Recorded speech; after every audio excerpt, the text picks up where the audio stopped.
Hey everyone, welcome back to the channel. It's truly awesome to have you tuning in today.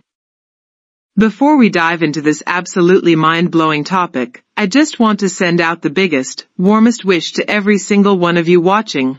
I genuinely hope you're feeling healthy, happy, and full of energy right now. Take good care of yourselves, because you matter. Okay, let's get straight into one of nature's most incredible mysteries. How on earth do birds know where to migrate? Seriously, think about it. A tiny songbird, weighing less than a few coins, hatches somewhere in Canada in the summer. When autumn arrives, it takes off and flies thousands of miles, often completely alone, all the way to South America.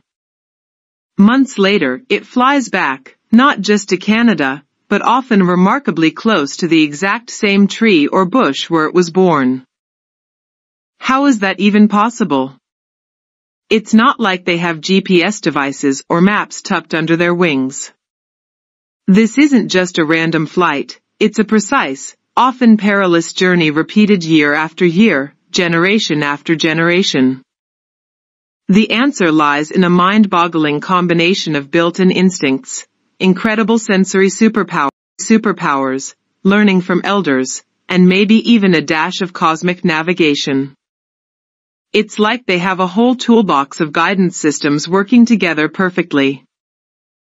First things first, we need to understand why birds go through this exhausting, dangerous trip. It boils down to survival, plain and simple. Food and weather are the big drivers. Imagine you're a bird that eats insects or nectar. When winter hits the northern parts of the world, those juicy bugs disappear, flowers stop blooming, and lakes freeze over. It becomes incredibly hard to find enough food to survive, especially the freezing cold nights. So, birds head south, chasing the warmer temperatures and the abundance of food that comes with it. For birds breeding in the far north, the incredibly long summer days mean there's a massive explosion of insects and plants, perfect for raising hungry chicks. But that summer feast doesn't last. As the days shorten and temperatures drop, that food bonanza vanishes. Heading south allows them to escape the harsh winter and find places where food is still plentiful. Think of it like following a giant, seasonal buffet that moves across the globe. The drive to migrate is deeply ingrained, triggered by powerful internal cues. One of the biggest signals comes from changing day length. As autumn days get shorter, it acts like an alarm clock inside the bird's brain and body. This change in light triggers hormonal shifts, telling the bird it's time to fatten up and prepare for the journey.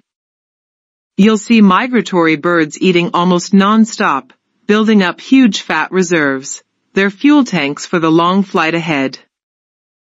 This instinct is so strong that even young birds raised completely isolated in a lab, with no parents or other birds to teach them, still get restless and try to fly in the direction their species should migrate when that seasonal change happens. That tells us that the basic urge, the direction, and the timing are largely programmed into their genes. It's an inherited map and schedule. But knowing when to go and roughly which direction to fly is one thing. How do they navigate across vast, often featureless oceans, deserts, or mountain ranges with such pinpoint accuracy? This is where their incredible natural navigation toolkit comes into play. Birds use a whole suite of cues from the environment, kind of like using multiple compasses and maps simultaneously. One of the most important tools is the sun.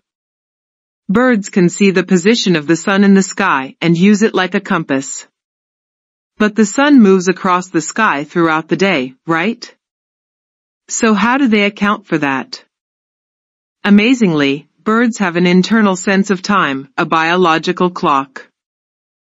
By knowing the time of day, is it morning, noon, or afternoon? And seeing where the sun is, their brain can calculate direction. It's like having a built-in sundial and clock combined. Scientists figured this out by putting birds in special cages called orientation cages, where they could see the sun but not the landscape. The birds would hop or flutter in the direction they wanted to migrate. Then, researchers used mirrors to artificially shift the sun's position. Guess what? The birds shifted their direction accordingly. They were clearly using the sun's position relative to their internal time to figure out which way was south or north. But what about on cloudy days? Or at night? Many birds migrate under the cover of darkness, avoiding predators and the heat of the day. That's where the stars come in. Just like ancient human sailors, birds can navigate by the stars.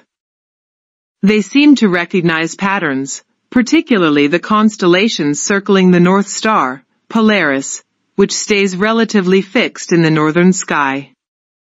Experiments in planetariums proved this. When scientists projected the normal night sky onto the dome, captive migratory birds fluttered in their correct migratory direction. When the star pattern was rotated, the birds changed their direction to match the artificial sky. Young birds likely learn the patterns of the rotating night sky during their first autumn migration. It's thought they learn that the stars rotate around a central point, the North Star, giving them a fixed reference point for north. Now, here's one of the absolute wildest tricks birds have. They can sense the Earth's magnetic field. Yep, you read that right. Birds essentially have a built-in compass that detects the planet's invisible magnetic forces. Scientists are still unraveling exactly how this works, but there are two leading theories. The first involves tiny particles of an iron-rich mineral called magnetite, found in the upper beak of some birds. Think of these particles like microscopic compass needles that might align with the Earth's magnetic field, sending signals to the brain about direction. The second theory is even more fascinating and involves a protein in the bird's eyes called cryptochrome. This protein is sensitive to blue light. Here's the mind-blowing part. When light hits cryptochrome, it creates molecules whose behavior is influenced by the direction of the Earth's magnetic field. It's like the magnetic field actually changes what the bird sees. Some scientists describe it as birds potentially seeing the magnetic field as a visual pattern or gradient superimposed on their normal vision, maybe as a kind of shading or color difference in the sky, giving them an innate sense of north and south. Imagine looking at the sky and literally seeing an arrow pointing the way. Experiments using powerful magnets or devices that disrupt magnetic fields around birds have shown they get confused and lose their sense of direction, proving they rely heavily on this sense, called magnetoreception. It seems they use the magnetic field to get their general heading and also potentially to determine their position relative to their destination. The intensity and the angle, or inclination, of the magnetic field lines change as you move from the poles towards the equator. Birds might be able to sense these subtle variations, like reading coordinates on a magnetic map. So, on a cloudy night, when neither the sun nor stars are visible, their magnetic sense can still guide them. But wait, there's more. Birds aren't just relying on celestial cues and magnetic fields, they are incredibly observant of the world around them. They use landmarks extensively, especially as they get closer to their destination. Think about flying over a familiar coastline, a specific mountain range, a big river delta, or even a city skyline. These visual cues act like signposts, confirming they are on the right path and helping them pinpoint their exact nesting site or wintering grounds. This is particularly important for adult birds returning to places they've been before. They remember the landscape. Smell might also play a role for some species, especially seabirds navigating over vast oceans. Certain smells carried on the wind over specific ocean currents could potentially act as olfactory markers. Even the sounds of the environment might offer clues, like the roar of the ocean or the wind whistling through a particular valley. Birds also pay close attention to the weather. They are masters at sensing wind direction and pressure changes. They often choose to migrate with favorable tailwinds, giving them a huge energy boost. Flying into a headwind is exhausting and burns precious fuel. So, they'll sometimes wait for days for the right wind conditions before launching their journey. They might even use information from other birds. While many birds migrate solo or in small family groups, others travel in huge flocks, especially larger birds like geese or cranes. In these flocks, younger, less experienced birds can follow older, wiser birds who know the route from previous journeys. It's like having a living, flying GPS unit leading the way. This social learning is crucial for species that take complex routes or need to learn specific stopover sites where they can rest and refuel. Speaking of stopover sites, these are absolutely critical pit stops on the migration highway. Migration is incredibly demanding. Birds fly for hours, days, sometimes even non-stop over oceans, burning through their fat reserves. Finding safe places to land, rest, eat, and drink is essential for survival. How do they know where these crucial oases are? For experienced adults, it's memory. They remember the productive wetlands, forests, or coastlines they used in previous years. For young birds on their first journey, they likely rely on a combination of instinct, flying a genetically programmed route that historically had good stopovers, and potentially following adults or the general flow of migrants. The location of these stopover sites is often passed down through generations. Losing these habitats due to development, pollution, or climate change is a massive threat to migratory birds, as they might not find the fuel they need to complete their journey. Now, what about that incredible accuracy? How does a bird like the Arctic tern, flying from the Arctic to the Antarctic and back, a round trip of over 40,000 miles, find its way back to the same tiny patch of tundra? Or how does a swallow return to the same barn? This pinpoint homing relies heavily on fine-scale navigation using landmarks and incredibly detailed spatial memory once they get into familiar territory. As they approach their breeding or wintering grounds, they recognize smaller and smaller features, a specific lake, a group of trees, the smell of a particular stream, the layout of a farm, guiding them right back to their exact spot from the previous year. Their brains are remarkably good at creating and recalling detailed mental maps. It's important to remember that migration isn't a single, flawless journey programmed at birth. It's a complex behavior that often involves learning and refinement. For many species, the first migration is the most dangerous. Young birds have the instinctual drive, the direction, and the basic navigation tools, sun, stars, magnetic sense, but they lack experience. They might take longer routes, get blown off course by storms more easily, or struggle to find the best stopover sites. Mortality can be high during that first trip. But if they survive, they learn. They remember the landscapes, the hazards, the good feeding spots. Their subsequent migrations become more efficient and direct. Some birds even adjust their routes over time based on changing conditions, showing a degree of flexibility beyond pure instinct.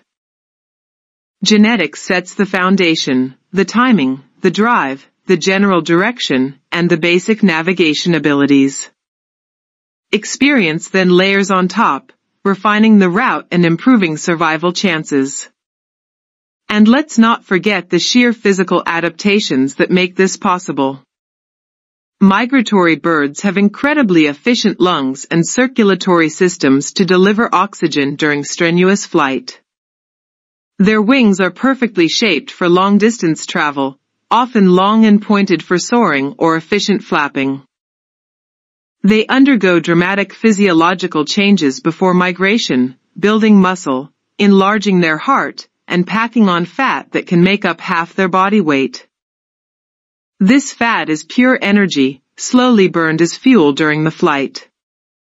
They even know how to conserve energy by flying in formation, like the V shape of geese, which reduces wind resistance for the following birds, or by soaring on rising columns of warm air, thermals, instead of constantly flapping.